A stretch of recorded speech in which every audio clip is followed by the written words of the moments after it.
Good morning, Elkhorn Youth Football parents. My name is Jason Tatlock. I am the superintendent of the Elkhorn Area School District, but this year I'll also be heading up the organization of the Elkhorn Youth Football program. So I'm going to take a few minutes. This will count as our parent meeting. We're not going to have another full organizational parent meeting where we bring you all together. So please take time to review this video. I'll try to keep it as concise as possible, but there's quite a bit to go through. As we go throughout the year, I'll also provide a few more timely updates. So we're going to go ahead and get started. Okay, the new for 2021, and we covered this previously, but for those who didn't have a chance to see the prior video, the Elkhorn Youth Football program is now a district-sponsored program. We've expanded to grades 1 through 8. It's no longer a middle school sport, but it is a district club, so it is school-sponsored or district-sponsored. Anybody who lives within the Elkhorn area community can participate, whether they attend the school district or not, and they can do so for that limited registration fee of $10. Any families who are open enrolled are also welcome to participate in the program under those same guidelines. Those from outside of the community have a different registration fee, and that is dependent upon space being available. Again, we extended down to first through second graders this year. I think something we're really excited about is it's not just because of the first and second graders, but also just overall participation is extremely high. We went from approximately 95 players last year to 166 participants this year. So it's going to be an exciting year, a lot of new players to tackle football, and we're excited to have you join the club. If you head up a community club and or are interested in starting one, I included a link in this presentation. This presentation will be posted in Facebook, so these links are active. The information on how to start a club is there. Want everybody to understand that the league that we're in, the Southeastern Youth Football Alliance, has some core principles and is one of the reasons we wanted to participate in this league. And these are the 4 core principles they have: that each community's participation is impactful on delivering a positive experience for every player. That is at the core of what we want to do. We want to make sure that every kid that comes out for football has a positive experience. We want them to enjoy it, and we want them to continue and persist with it so that when they get to high school, there's a lot of kids in that program, and they can reap all the benefits that come along with that. Each player should be taught to play and participate above all else. I'll get into a little more details on that and how we work with that, but this league has a playing time rule for all players, so your kids are going to get to play. They're going to get to play a significant amount of time, not just 5 or 10 plays a game. They're really going to get to participate and have that opportunity. And then we do something else as a league. As a base rule, we also play kids on both sides of the ball. A lot of the teams that we play, they'll focus on one side of the ball. We want our kids to learn multiple positions, and so this league will help that in our approach to that. The development of the player, not just in football, but teamwork, community, and ultimately in life. This is one of the reasons why, as a school district, we sponsor these co-curriculars and these type activities, why we have no cut policies, because we want all kids to reap the benefits of the teamwork skills and the life skills that they learn from showing up to practices, working together with others, and doing something that's hard and takes a commitment. Participation is more important to players than winning. This is one, it's, of course, everybody likes to win. It's enjoyable. It's a lot of fun when the kids get a win. They get to see that. But we're going to, again, focus on developing skills. The kids are young. We want to keep that in perspective. And I need all the parents in our community to also keep in perspective that of our 166 players, a lot of them are brand new. And as we've expanded down to 5th grade, 3rd and 4th last year, and 1st and 2nd grade, to be frank, our kids are a few years behind in the skill development compared to other communities that we're going to be playing against. A lot of the communities have been playing since 1st grade. So if your kid is new going out in fifth grade, that's wonderful. We're excited to have you. We want that. But just keep into perspective, when they go and play another fifth grade team, they're going to be playing against players who have been playing since first, second, third, fourth, and now going into their fifth year of tackle football. And your kid's going in their first. There's a gap that exists there and persists there. The coaches know these gaps exist, and it's going to take years for us to close this experience gap. So to be frank, being competitive, especially at those upper grade levels where those large experience gaps, it's going to take some time for us to get there. Keep that in perspective. Be positive cheerleaders for your kids, and keep in mind that participation is more important than winning, because we will develop those skills and we will ultimately get where the players need to be. And they'll be better set up for success in high school down the road. Okay, game day schedules will be forthcoming.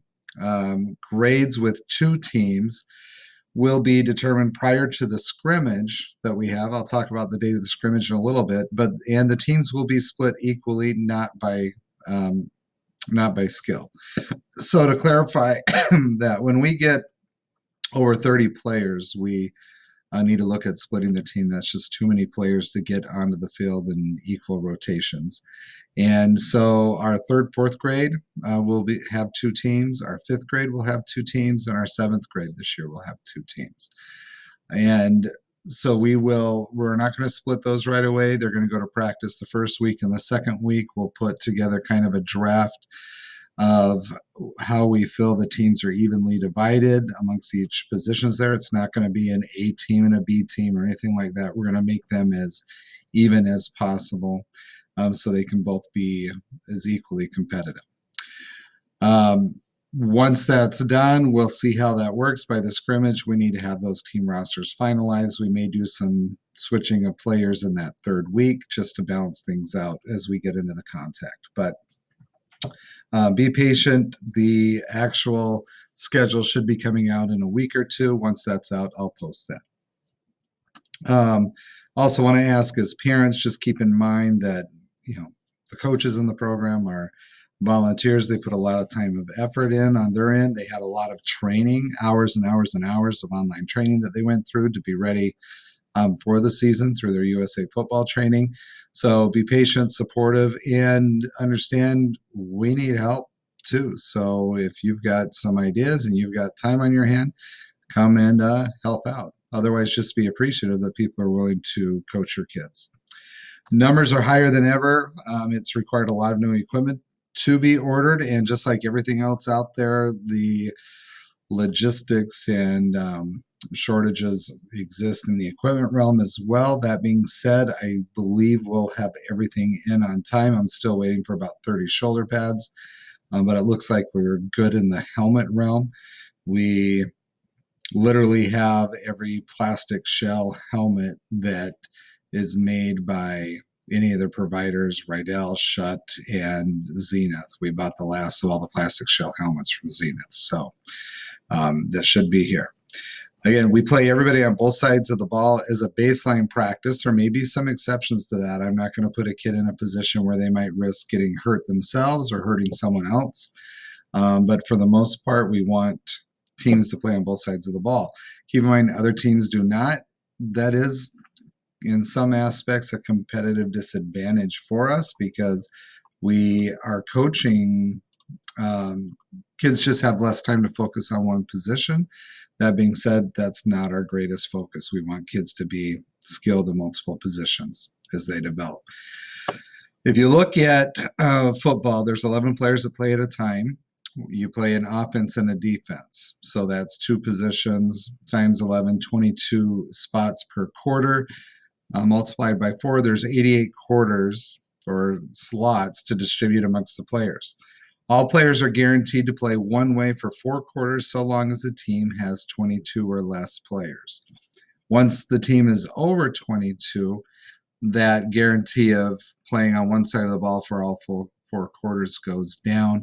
But at a minimum, we don't have any team that's over 30 that's not split, so all kids are going to be playing at least 3 quarters one side of the ball.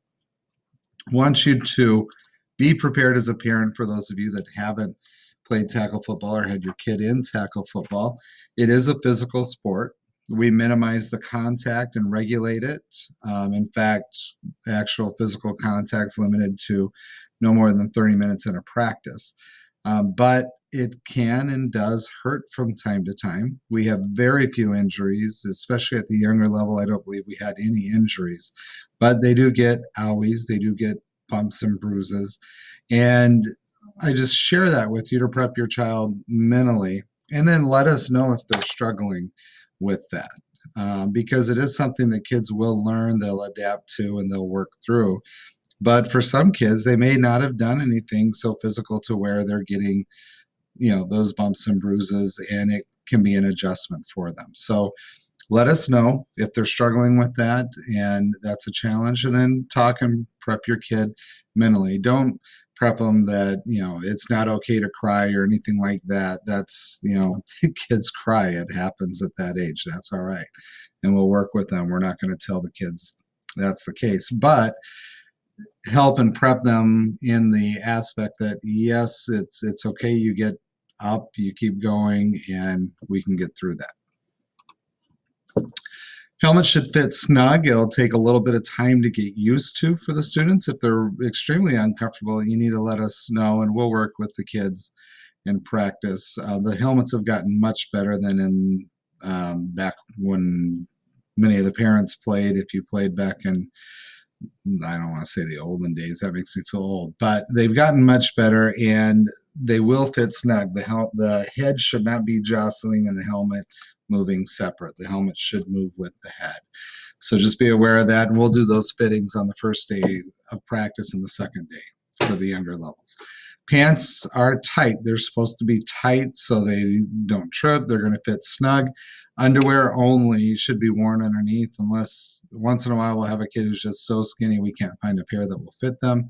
That's fine, but just be prepped that when the kids come in to try on their pants, they're going to need to get down to their skivvies and try those on, and they will fit snug. They do loosen up after a little while.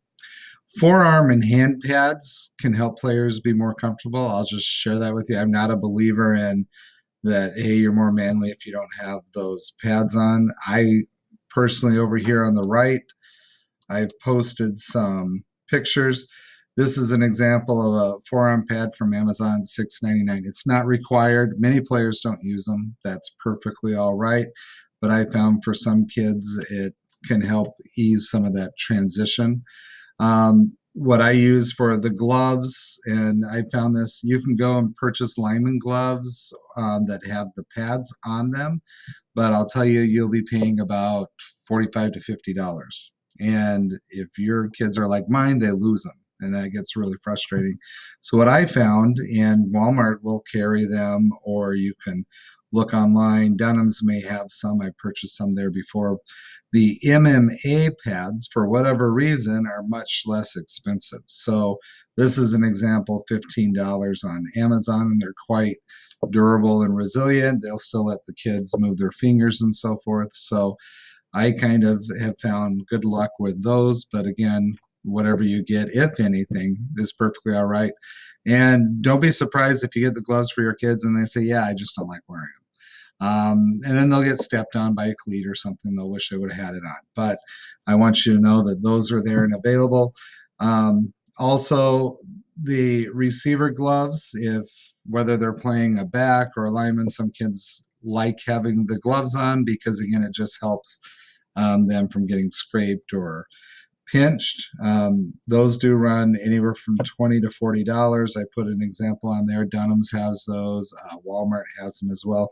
What I would ask is don't get like a bright red or a bright fluorescent color.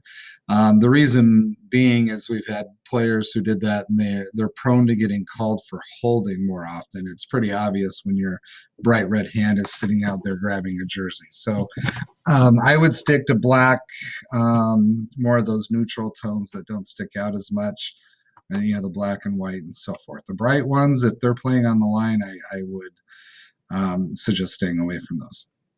Our league has a ball carrier weight limit. This is done to attempt to minimize teams loading up a great big huge kid that physically is just dominant compared to all the rest of the kids and runs over everybody. So just be aware of this as a parent. I don't want you to encourage your kid to cut weight or anything like that. I don't believe in doing that.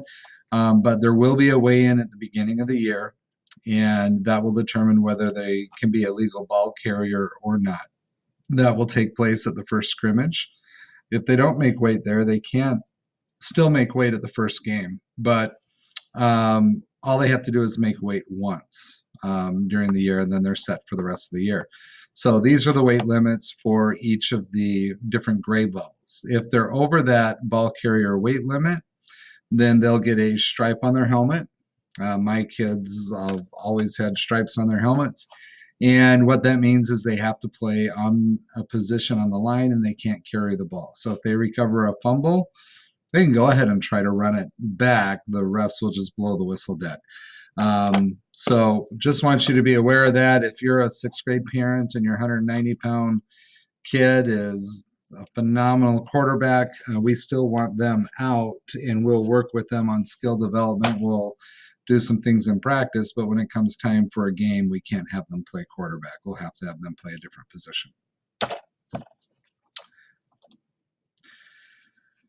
Hey, with the number of kids that we have, we need help still. We would love to have more parents, especially the first and second grade level. You don't need to know how to coach. We've got the coaching and the organization there to teach the skills and the drills. Just coming and helping hold the bags, being positive, and working with the kids would be a big help. If you're interested in that, please contact me. Please keep up on the communications. It takes a lot of time to put communications like this together, to do the emails, and you taking or making an effort to check your emails, reread, make sure you didn't miss anything first, rather than saying, hey, I don't know if I don't really remember what Mr. Tadlock said, so I'm just going to shoot him an email. I don't want to be rude, but that takes up a lot of time, and it's frustrating to have to respond to things that have already been communicated. So make an honest effort on your end first, and then if you have a question, feel free to reach out. If you're missing a practice or a game, please contact your player's coach. I'll have a list of those numbers at the end here. Don't contact me. Contact your player's coach. If I happen to be your player's coach, go ahead and contact me. Please do not use Facebook Messenger or the page, the comments section for communications regarding your child. We're going to delete those and then not respond to those moving forward. I want to protect the confidentiality of those families. That's a public forum. We don't need to know that Johnny was sick and can't make it to practice on the Facebook page. So email or text the coach, and we'll set up a texting format for you. We're going to need each family to help volunteer with either concessions, chain gang, and/or snacks at some point. When the schedule is released, we'll send out the details. We'll use Sign Up Genius for that.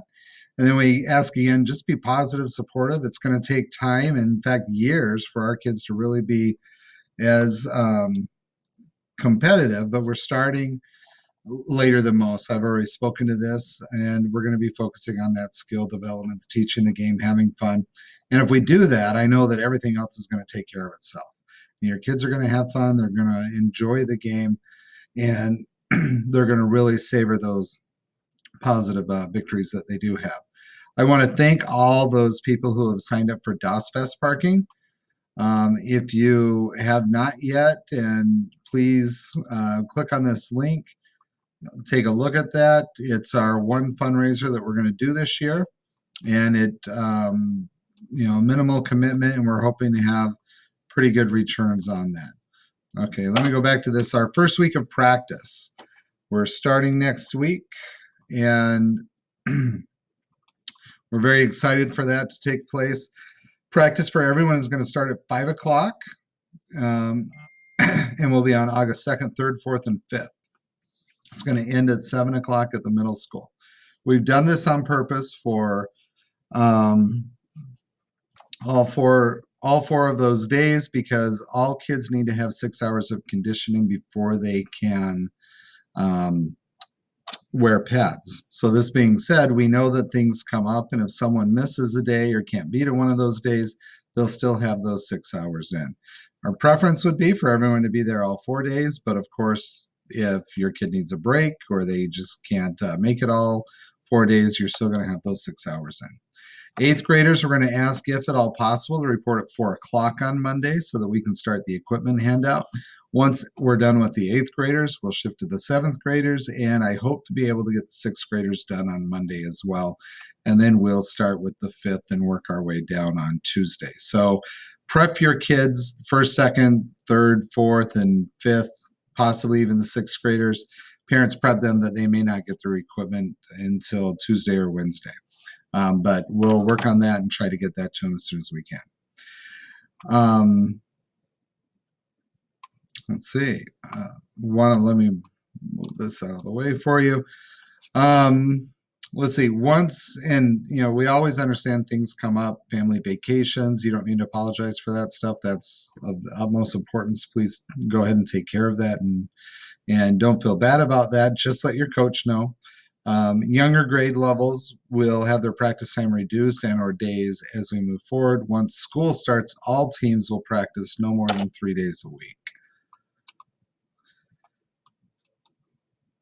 Okay, the subsequent weeks, weeks 2, 3, and 4.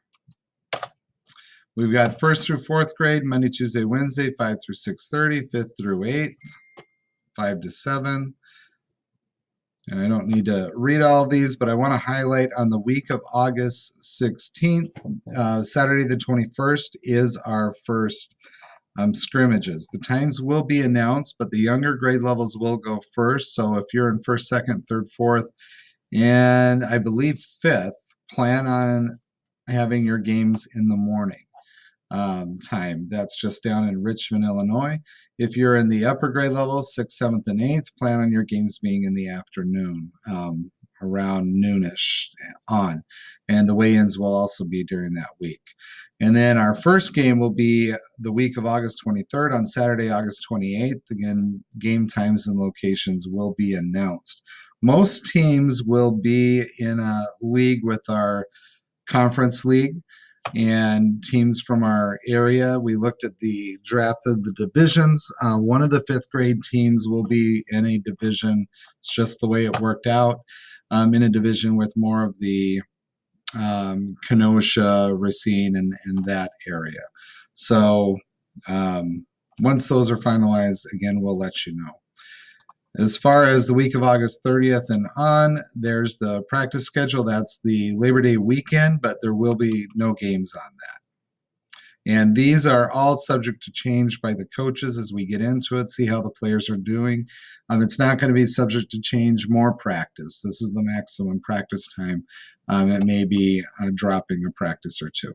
And we've scheduled the maximum amount of time full well knowing that we may have inclement weather or things come up. So we want to make sure that we start from that as a default. Okay, what to bring to practice? Bring their own water, their own jugs. They need lots of water. It's going to be hot. And a single water bottle, at least those small ones, is not going to do. So don't send the kid to practice with a 12-ounce water bottle. Send them with, if that's all you got, send them with multiple 12-ounce water bottles. Have them mark their names on it, get a Sharpie, put their names on whatever jug. The thermoses work great. You can pick those up for, I think, $10 at Walmart, the large generic thermoses. Those work really well. Just put their names on them, have it labeled. A milk jug can work as well. It just doesn't keep the water cold, but they don't seem to really care anyway. So just make sure they label it. Cleats, if you have extras, go ahead and bring them in. We'll do a cleat exchange. If you need help getting cleats, let me know. I know the United Way is looking at doing a cleat drive and getting some cleats for kids, but and we may be able to get some cleats on this exchange. Otherwise, they don't have to be expensive cleats either, but it will help on their traction if they have a pair of cleats. And I don't think you can buy still football cleats, but they're illegal anyway. So Just make sure that if you see a pair of cleats that have steel studs on them, they're probably baseball cleats, and we can't use those in football. Let's see. When we have the pads, they need to bring their pads. Make sure the kids keep track of that. We'll give them a laundry bag that they can keep everything in. But when we're not in pads, having the athletic shorts and a shirt and their helmet when they get their helmets, we'll want them to have that. As far as COVID goes and what we know about it, and we're a year later, we're into it. It's very slim, very unlikely that a kid will transfer COVID in an outdoor environment. And so that's a relief. But what we are asking for people to have as part of our mitigation, the best prevention is if your kid is exposed, has a direct exposure to COVID in the home, and or has been asked to quarantine, then don't send them to practice. If someone in your household is sick and has COVID, don't send them to practice, please. We just want to have an abundance of caution. We'll get them caught up when that quarantine time is over. I'm not as concerned about the transference at practice, but please make sure that they stay home if they're sick or if they're symptomatic in particular. That's all I'll say about COVID right now. If you have questions about that, let me know. Here are the coaches' lists. They're in this presentation. And again, if you're willing to help out, let me know as well. We'll be happy to add you to these lists. And thank you again for taking the time to go through the presentation and listen to everything I had to say. Keep in mind, it's in place of a parent meeting. So if you felt I droned on, that's all right. It saved you some time in the long run. Thanks again. We're looking forward to the year. We're very excited to have the kids start on Monday, and take care.